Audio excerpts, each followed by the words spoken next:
Mr. Pawlikowski, thank you for your time. I want to start with the recent past. The protagonists of your movie Cold War are based more or less on your parents. What made you do it, and how challenging was it? First of all, they're not based on my parents. The story is inspired by the story of my parents, but it's very different. You know, that was the starting point. My parents were a kind of complicated couple who kept getting together, splitting up, and over 40 years they had these kind of these adventures with each other and with politics, you know, involving changing countries, marrying other people, getting back together again abroad, and so that kind of story was in my head for a long time, because it was like a mystery. How the hell did that couple ever work, you know, and how come they managed to stay together for 40 years while splitting up all the time and changing countries and, you know, moving from place to place. So that was the starting point, but my heroes are, in the film, they bear my parents' names, just you know, for, it's like homage to my parents, but they're very different. They're both connected to music, whereas my father was a doctor, my mother was a ballerina at the beginning, but they weren't connected through music, whereas I wanted a couple who's different, whose story doesn't span 40 years, but is like more contained, so I can have the same two actors play them, and also a couple who's brought together by music, and music was going to be a very important element in this film. So and so that it was, you know, every film is challenging. You know, how do you tell a story without bending things and without being obvious. So that was very challenging. But I think that kind of couple, I thought it was very rare and eccentric. But actually, a lot of people recognize themselves in these adventures. So you know, I've shown the film in many places now, and it's opened in Poland, and it's incredible how many people identify with that story. You went back to Poland to shoot Ida, and then you stayed. Yeah. Why, and what's it like in Poland today? I went back because I reached a certain moment in my life. You know, I brought up two kids on my own in Britain, so I was kind of, I had to be there until they grew up and went to university, and then I found myself like in some kind of no man's land. I didn't want to make film. I didn't have any ideas for England, you know, because I somehow emotionally I'm much more connected to Poland. And this Ida I played with for a long time, that story, and with Cold War, and I knew I want to make films in Poland. And I went to Poland, and I felt very, to prepare Ida, I just felt very at home, you know, I felt very familiar with everything, and you know, when you prepare a film, you do a lot of traveling, looking for locations, and all kind of memories came back. And I ended up living in Warsaw, exactly where I grew up, you know, like 50 meters away from the place where I was born and spent the first 14 years of my life. So it's very, very natural and normal and no big deal, you know, and I like being there very much. I mean, it does feel as a really, Warsaw is a very human scale city, and the country is complicated but kind of coherent enough to to give me a context to work with, whereas I wouldn't know what to do in London anymore. You know, it's like it's just a huge everything. You know, I have no handle on it. So Poland is a good context to be making films with. I feel good. Politics aside, you know, we're going through a strange period in politics, but not just in Poland. You know, we'll see what happens, you know, in a few years, but it's not great. But we can still make films, you know, we can still make theater, we can still protest in the streets. We have to do it in order for that not to disappear, that right to do it. But it's on the other hand, because of this like authoritarian tendencies of the government, that stimulates people to write, to make films. You know, it's actually quite a good creative vibe now. You know, which might be, you know, it might end, sadly, but at the moment it's there. Yeah, well, I think the whole world is going through some strange commotion and a period where, you know, art, culture imagination, ability to show complexity, that's all being pushed aside, everything's being simplified, made banal, the most idiotic narratives are sold to the crowds and they seem to work. I hope this passes, but we don't know. And Poland is not the only country where that happens. Obviously, I want to talk to you about your documentary, Serbian Epics, which you made in 1992. Mm-hmm. What was the idea behind the movie? There wasn't one idea. It was I just wanted to kind of make sense of what was happening here, but not in a kind of journalistic day-to-day sense of just shooting war reportage, but just trying to step back a bit and see what goes on in the heads of of the people who are doing it. And then I came across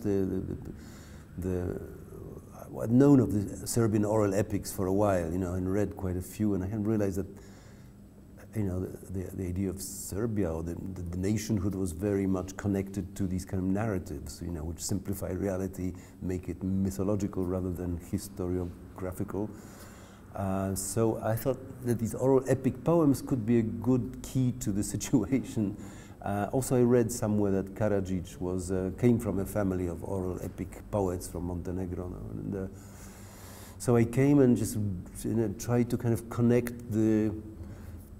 this culture of oral epic poetry with nationalist myth-making. I wasn't just thinking about Serbs, I thought that's quite a widespread thing, and it happens not in the Balkans especially, but even in Poland, that these tendencies exist, to reduce the world to some kind of mythological narrative. But also it helped me to get closer to the reality of war without filming the kind of images that wash over you, because the media were full of like fighting and victims, and it was very powerful, it was necessary, but it didn't explain much, it was just like images and a lot of kind of heightened rhetoric that went with it, whereas I wanted to step back and look at it from a certain angle and to show this incredible graphic event of a siege of a modern city, from all sides by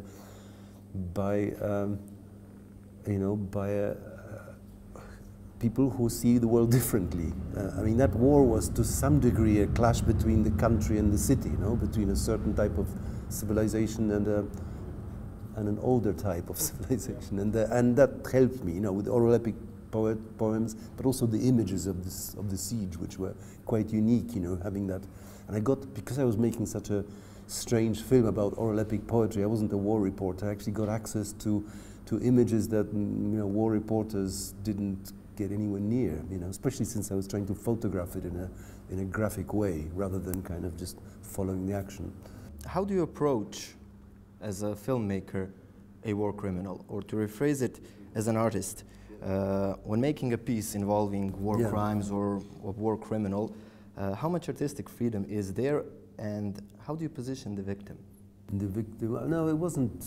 I mean, the decisions of the film. The simple decisions. This is what I'm looking at. I'm not positioning anything. I'm just looking at this. It wasn't just about this one person. It was about the wider phenomenon. No? It was a kind of. There was a kind of feeling of unease all the time, because I was, there was war going on, and I was like pointing the camera the other way. I wasn't. So how do I position? I said to Karadžić, listen, I totally don't agree with your worldview, but okay, well, just tell me what you think. What's all this thing about Tsar Lazar? How is it relevant to the Battle of Kosovo? How is that relevant to the siege of Sarajevo? And let him speak, and all sorts of things emerge from when you don't attack politicians on their own terms, because if you attack them, then they'll deny stuff, and if you just let them talk about things that don't seem related to everyday politics, and something interesting emerges. No, I didn't position myself. I was just feeling uneasy filming from a slightly abstract point of view, while there was a kind of murder and mayhem going on. It was a very uneasy feeling, but I had to go through with it. At the time, were you aware of the scale of the murders, mass encampments? That was before. That was like I knew about the well, I knew about Bielina, I knew about, you know, sorts of instances of ethnic cleansing. That was long before Srebrenica. No, that was the one biggest event. No, I knew, but yeah, but I wasn't. You know, journalists were talking about that all the time. I mean, BBC, Channel 4 News. I was living in England at the time. It was just full of murder and mayhem, and Serbs did this, Serbs did that. I didn't want to say they're not doing it. I just wanted to show something else, you know, and that was the terms on which I made my film. I want to finish with this. You're an Academy Award winner. You won the Palme d'Or. Those are like the crown jewels of filmmaking. I assume that behind all of it, there's a lot of hard work and sacrifices. When you're handed the Oscar, when it's in your hands, what's the feeling? Is it, wow, this is it? Or is it more like, is this it? No, you know what you discover. I wasn't ever kind of Oscar-minded, you know. I never made films that were like Oscar-oriented, let's say. So, but you know, when you join this campaign, because you know, once you got a nomination, you have to give interviews, you have to go to, you know, to LA to talk, and then the tension grows. So then. And then you meet your contenders, your rivals, who in my year happened to be great filmmakers. You know, I really liked Zviagintsev and the guy who did Wild Tales and Timbuktu. You know, they're really good films that year. So you then you have a kind of, you know, fraternity with them because you're all foreigners in America. You know, because let's face it, Americans don't give a damn about the foreign language Oscar that much. You know, they're really interested in their stuff. And when you get it, it's great because it becomes a kind of competition. So, you know, you win it, great, you know. But the one thing you realize is a reaction of people to you. You know, when you hold this Oscar, and Americans love success, you know, so you hold it and you look around and everyone's really beaming, you know, as if you just landed from the moon, you know, saying, oh, okay, obviously it is a magical thing here, you know. But to be honest, I never watched Oscar ceremonies in the past, so I didn't really give a damn who won it. I was never, now I'm more interested in it because I've experienced it firsthand, but I thought, oh, Oscar, schmoscar, you know. But whereas now it's, you know, okay, I can see, especially since now the foreign language Oscars is, you know, I think it's become about art as well, you know, it's not just about humanistic values and stuff, you know.